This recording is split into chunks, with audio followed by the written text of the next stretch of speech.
months ago, I started seeing channel after channel growing their following to thousands and even millions of followers in just a few months by doing this one simple thing. And since then, we have studied tons of examples to find out what exactly makes this strategy work.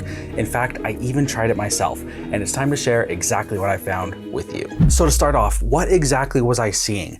I was seeing YouTube channels, Instagram accounts, TikTok accounts, all doing this daily style challenge videos like these ones. Today is day one and I will be eating jalapeno cream cheese Takis, but I will be including the insides of the jalapeno and the cream cheese along with Today is day 596 of eating Chipotle every. This is day 10 of my series of making a batch of pasta dough, but the egg yolks double every time, and today's batch had 512. So these types of videos were coming across all of my feeds across all different platforms, and I was so curious to figure out just how these accounts were doing it. Some of them on like day 12 or 13 of their challenge, they already had 10,000 followers. Was it by luck or was it just a trend that was going to die out just as soon as it had started? And just a note, since this strategy was used across multiple platforms, we will be sharing examples from many of these platforms.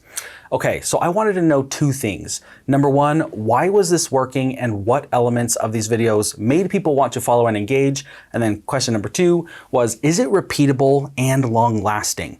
Well, to answer the first question, I brought all of my findings here to the Channel Makers team, and I wanted to get everyone's thoughts to see if I could figure it out. And we're going to get to that soon, but let's get into the second question first. How could I figure out if it was repeatable and long lasting? Well, the first thing I decided to do was to start looking for as many of these channels, accounts across TikTok and Instagram and YouTube as I could possibly find. And I found so many of them. And as I looked at these different channels, what I found was super interesting. The first thing is that there have been people doing this type of challenge for years. I think the oldest one that I found was on a channel started in 2020, and I'm sure there are ones older than that, just ones that I didn't see. So is it long lasting? I would say yes. To me, anything that works on the internet longer than 2 to 3 years is honestly pretty long lasting. And this has been working for creators way longer than that. Now let's dive in and talk about the length of these challenges. Was there any connection between the length of the challenge and how successful the channel was? Well, sometimes yes and sometimes no.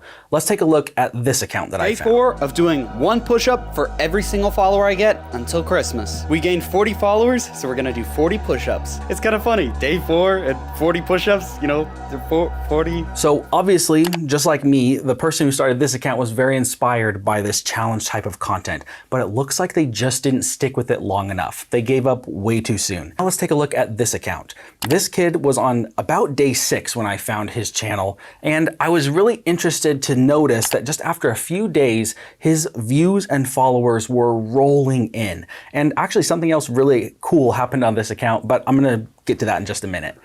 So clearly after just a few days, he had been blessed by the algorithm gods and had started seeing a ton of success without putting in too many of the reps. And now finally, let's take a look at this other account that I found. This guy, all he does is eat Chipotle. He's on day like 850 as of recording this.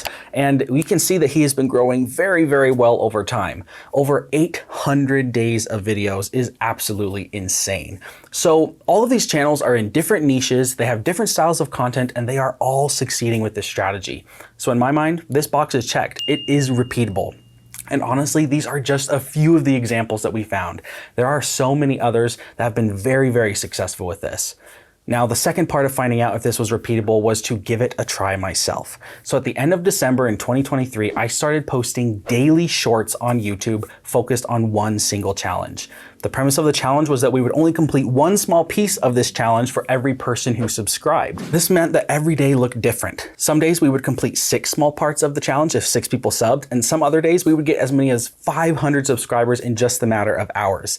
As of recording this video, we are 2 days away from hitting day 100, and we are sitting at 3,320 subs. That's an average of 33 subs every single day. So was this a success? In my mind, yes, and here's why. Number one, we got over 3,000 subscribers, which is 3,000 more than we would have had otherwise. And we had just posted 60 random shorts on this channel right before starting this challenge and had garnered less than 50 subscribers in total. And then number two, even though we didn't end up with 100,000 subs on the channel, we are on track to make over $200 this month from that channel. And number three, I've learned a ton of things about what makes this work. And with the help of the Channel Makers team, we now know the formula that makes this strategy work so well. So back to question one, but for that, we're gonna need Julia. All right, I love how you actually went through the effort to make sure that it's repeatable and sustainable instead of just kind of jumping on a trend like so many people do. So that got us really excited. When you pulled me onto this, I was so excited to figure out like, why does this work and how can we actually apply it? All right, so let's go back to number one. Why does this work over and over again for so many different channels? Usually when things become a trend, they kind of stop working because too many people are doing them, but I think this one's unique. Across all niches and channel types, the first part of the formula is the call to action. All right, so nearly all of these videos have a very direct call to action, things like subscribe and help me or follow to see what happens tomorrow. Calls to action are so important in every video, but in these videos, the call to action acts as a way for the viewer to satisfy their curiosity about the challenge. So they know it's unlikely that they'll find the channel again, so they use the subscribe or follow button as a digital bookmark. Not only that, some channels only ask for a like, subscribe, or comment, but even these CTAs in the short video feed is a trigger to the algorithm to show more of that content, nearly guaranteeing the viewer will come across their content again in upcoming days. In many one-off shorts, calls to action will vary, and if you posted a very strong call to action in every random video, it would feel old and overbearing. In the case of daily challenge videos, people end up invested and interested in what's to come. The second part of this formula is adding stakes. For most daily challenge situations, there are some obvious stakes. Yeah, so for example, on my channel, it was that I could only make progress when people actually subscribed. And if they didn't subscribe, I literally could not achieve the challenge. The best challenge video series that we've seen have small daily stakes, but then they also have larger stakes. Some even saying things like they'll delete their account if they don't hit the goal. I know that's really kind of over the top, but it kind of drives the point home. Another form of stakes I've seen are people who promise a certain action for every new follower they get. Maybe it's adding a gram of weight to lift, or eating an ounce of peanut butter, or walking an inch, or adding another leg, or even really positive and meaningful things like feeding the homeless or donating to charity for every follower. And then people feel like they are contributing, they are causing you to do these things. Yeah.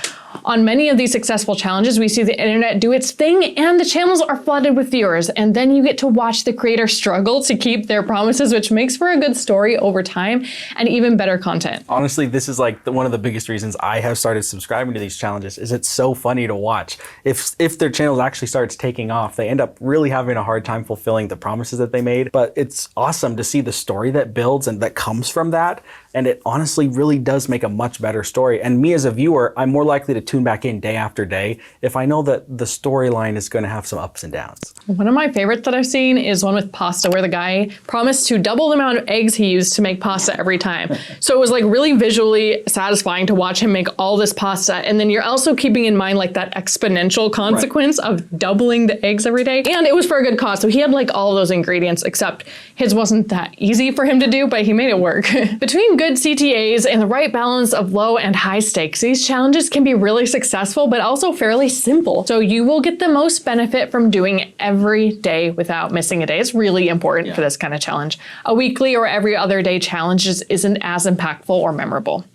You also need to make sure the challenge can be accomplished within a reasonable amount of time for most people, unless you have like your whole full-time day devoted to this. Yeah, you need to really make it simple. So my goal on my channel was to always spend less than 15 minutes shooting and editing my challenge videos. Now there were some days where I got like 500 subscribers in a day, and that did take a little bit longer, but that was honestly the exception for me. The third thing I want you to keep in mind is the challenge should be easy to understand and simple to explain. I cannot tell you how important this is. You get 60 seconds or less to explain it and do it. I'm serious. Starting out with a carefully wordsmithed script is the best way to actually accomplish that. Shorts are short and you have to be able to get the idea across quickly, okay? And the fourth and final thing is be willing to have fun and engage with your viewers. It's a challenge that might feel difficult and tiring over time, but it should also be really fun. Yeah, in this last 100 days as I've been doing my challenge, there have been some days where I just do not want to film. I'll like be laying in bed at night and I'll realize I forgot, and it's the worst. But there are also some really fun times where I get to talk with people in the comments. There are people who would ask me questions and then we could just engage in the comments in a really fun way.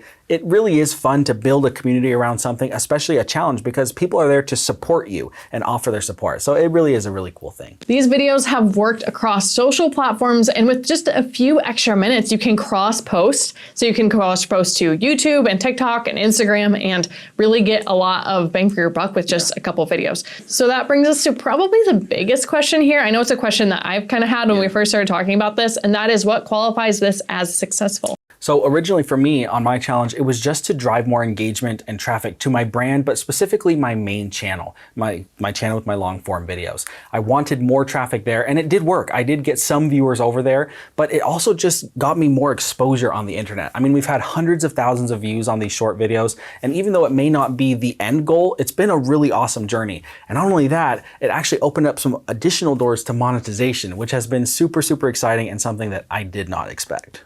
Okay, I know we weren't supposed to talk about that in this video, but I'm so curious. What do you mean by that? Okay, so I'm not going to tell you guys today, but if you go and watch our video talking about how you can monetize your channel with less than 500 subscribers, it is one of the things on that list. And that is how I've monetized the Shorts channel. Sneaky. Check it out. Thanks for watching, Channel Makers. See you guys.